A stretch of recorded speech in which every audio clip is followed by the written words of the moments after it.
Greetings, friends. This is Pastor Larry, and the show is From the Front Lines. This is where we learn to engage in warfare, spiritual warfare, prayer warfare, and maybe some other kind of warfare as well.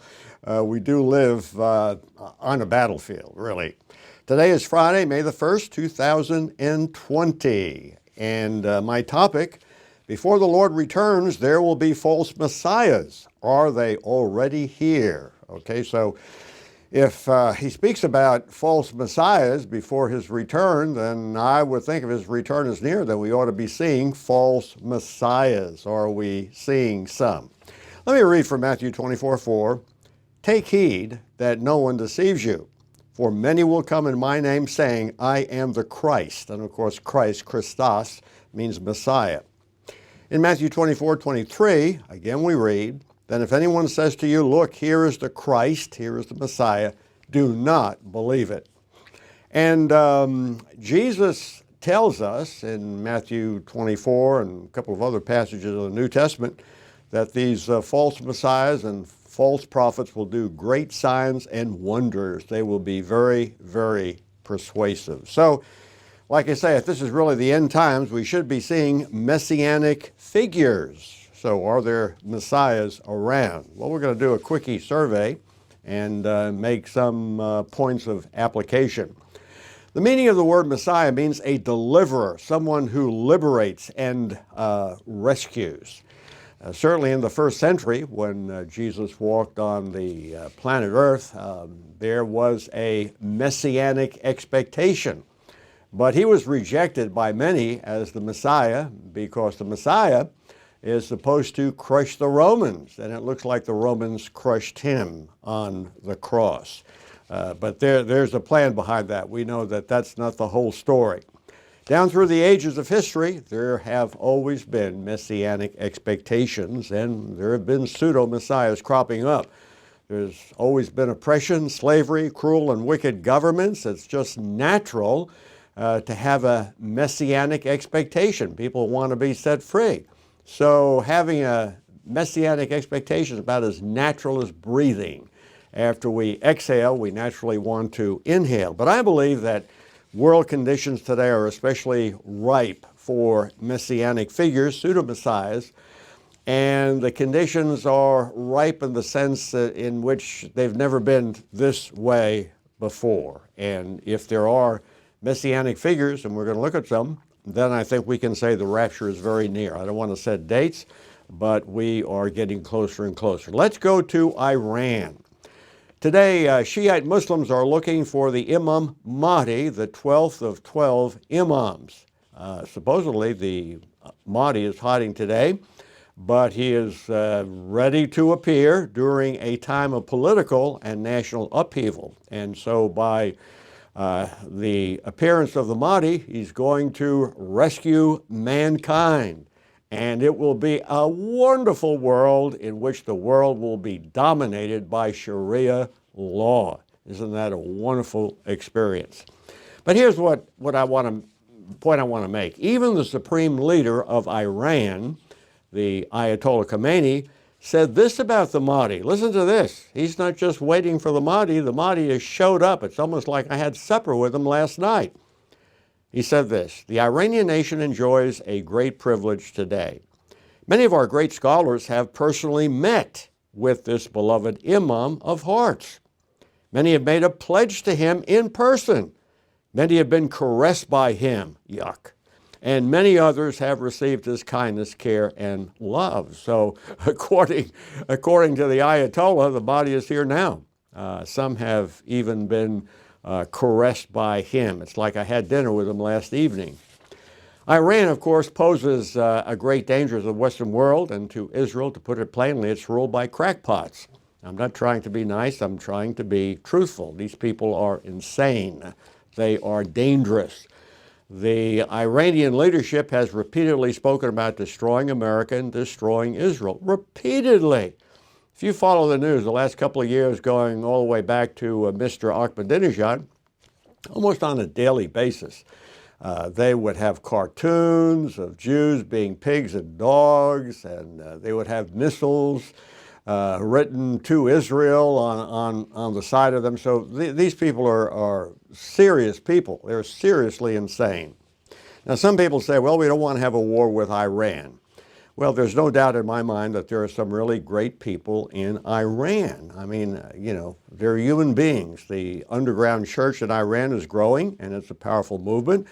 And I'm sure that there are really some nice people in Iran who are not Christian. You don't have to be a Christian to be nice and reasonable. However, I'll say it once again, the leaders are crackpots. They're religious fanatics. They are dangerous megalomaniacs who want nuclear weapons. Can you imagine? You've got a 7-year-old child who is throwing temper tantrums. Maybe you could give him a machine gun. Maybe it'd make him feel better. The Iranians are interfering with shipping in the Persian Gulf. We need to pray for Iran. We really need to pray for them. Prophetically, they have a great future. I would recommend reading Jeremiah chapter 49, verses 34 and following. Recently President Trump authorized the U.S. Navy warships to destroy Iranian threats. I think that was absolutely right. We've probably all seen footage of these little Iranian speedboats buzzing around and harassing U.S. Navy ships in the Persian Gulf. About a week ago, there was, on the news, there was a video footage, I think it was a missile destroyer or something. These little boats with these fun little men were racing around and buzzing the destroyers, but there's nothing funny about it, because we have to remember the USS Cole, a guided missile destroyer. On October the 12th, 2000, while the ship was being refueled in Aden, it was attacked. 17 Americans were killed, plus 39 more, of course, injured. It was a little boat. There were 2 Al-Qaeda terrorists in it with, I believe, 700 pounds of explosives. I think it was C4. And the explosion ripped a hole in the side of the Cole that was 40 by 60 feet. I mean, this is, man, it was just a little boat. And of course, the 2 Al-Qaeda operatives are now gone. We know where they are going. They like big fires there, and a great big one right now. But the Navy has several weapon systems to be used: attack drones, deck-mounted guns, electronic warfare weapons, and lasers. And Navy surface ships are armed with an area interceptor called CIWS, Close-In Weapon Systems, a phalanx gun engineered to fire hundreds and hundreds of small metal projectiles in seconds. But Iran's messianic figure spurs these guys on. So is there a Messiah figure around? There are a couple of them. Jesus said there shall be Messiahs and false prophets. They are on the scene. Well, let's go to Israel. This is really exciting, unbelievable actually. Ryan Jones authored an article in Israel Today. Let me quote it. Israeli rabbi says he is already holding meetings with Messiah, close quotes. And I want to read a little bit from the article. It says, Rabbi Yaakov Zisholtz on Sunday told religious broadcaster Radio 2000 that Rabbi Kanievsky recently told him that he, Rabbi Kanievsky, is already in direct contact with the Messiah, close quotes. Rabbi Chaim Kanievsky is considered one of the 2 or 3 top rabbis in the ultra-Orthodox Jewish community in Israel. So he says he's already been in direct contact with the Messiah. Rabbi Kanievsky began an explosive 3-hour interview with a warning. Let me quote the warning. It says, he said, the process of redemption is about to start happening very quickly at a very fast pace. It is important that people remain calm and ready to act properly in the right time. Getting the word out now that the Messiah is closer than ever is a matter of life and death. Haven't you heard of Gog and Magog? This is what is going to happen very soon. Right now, he says, the situation is explosive, more than you can possibly imagine. Everyone needs to know whether they are on the inside or if they are going to be left out. So this is an ultra-Orthodox Jew in Israel who claims that meetings with the Messiah is already being held. And I think that's significant because, you know, we've got Iran, we've got Israel. They both have messianic figures. They are miles apart in their ideology. They could pose very dangerous military threats and actions. So I think this is very significant. But here's another question. Are there messianic overtones and possible claimants in America right now in the good old U.S. of A? Well, you know, some local governments in the U.S. are acting like they believe that they have a messianic calling. You know, I'm really troubled by the coronavirus situation. Yeah, I think, you know, initially we didn't know much about it. We locked everything down. It was the right thing to do. But it seems now that as I look at the lockdown efforts, they are more and more insane. And even though there are many medical personnel, epidemiologists, microbiologists saying we're doing it the wrong way and so on and so forth, it doesn't seem to faze some of the mayors and some of the governors in some of our states. I think that's really problematic. There are mayors and police departments in America who want to abolish the Constitution, at least by their actions. Fortunately, and I'm going to say it again, there are more credentialed medical doctors and epidemiologists in America who think the lockdowns and the fines are wrong. There have been some ridiculous fines. Now, you know, I'm a big law and order man. I believe that we need to respect law and order. But frankly, some of the officers, there's some video on the internet of some of the ways that they are harassing Americans, police officers. This is disgusting. I mean, it makes me want to vomit. You know, I tell somebody I'm a law and order man, I'm behind the police, and then here the police are acting like idiots. They need to clean up their act. They really do. They want respect. They don't want people to throw rocks at them, throw cold water, hot water at them, shoot at them. They need to behave in a decent way. They're really not doing anything for law enforcement. And so I would suggest, however, as a warning to my listeners, that if they're being harassed, don't become violent. Don't become abusive. There are Christian legal groups and services. They can really help you. And especially if you're being harassed because of a church meeting, because you're a Christian group and so on and so forth. Don't become abusive. If a police officer acts like an idiot, and some of them are, don't you act that way. And be very careful. I get really nervous how there's been a show of weapons by private citizens in Michigan. Now, I know the lady governor there is really, she's bad news, but please be careful.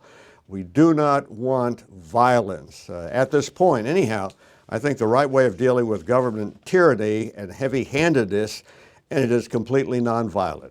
So, you know, for the sake of our republic, for the sake of our president, I mean, if we who support him, we who love what he stands for, pro-life, supporting Israel, religious liberty, we need to be very careful that we do not do things that discredit him. And so, like I say, I'm very concerned about the situation. Now, here's another quote, and let me read it. It's very revealing. Speaking to Sky News Australia, James Brown, a former Australian Army officer who commanded a cavalry troop in southern Iraq, said that the very specific mentality of Americans make them much more likely to rebel against lockdown measures compared to citizens of other countries. Now, let me tell you, this is not a compliment. Okay, it sounds good at this point. You know, yeah, I mean, you know, because of my mentality, because I believe in freedom, liberty, the Second Amendment, I'm more likely to rebel against lockdown measures, against heavy-handedness. But this man is not giving us a compliment.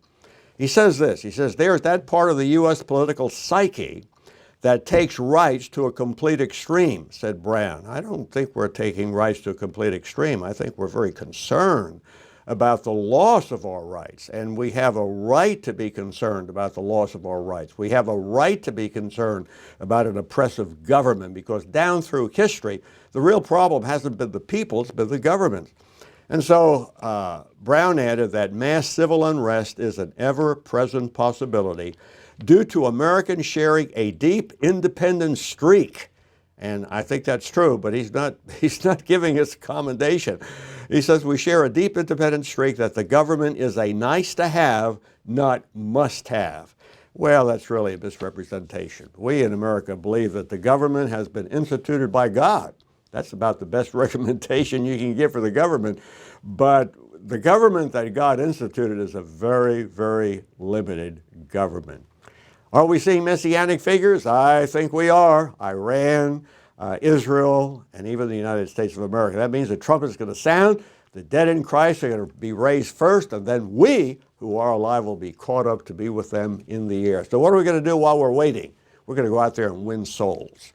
We're going to tell people about our lovely Lord and Savior, Jesus Christ, how He loves us, He shed His blood for us, He loves everyone. He loves black people, white people, Chinese people, bald-headed people, people with long beards. He loves us, and He's the only hope. So, friend, I hope you're like the bloodhound of heaven, looking for someone to share the love of God with. God bless you, and you have a wonderful weekend.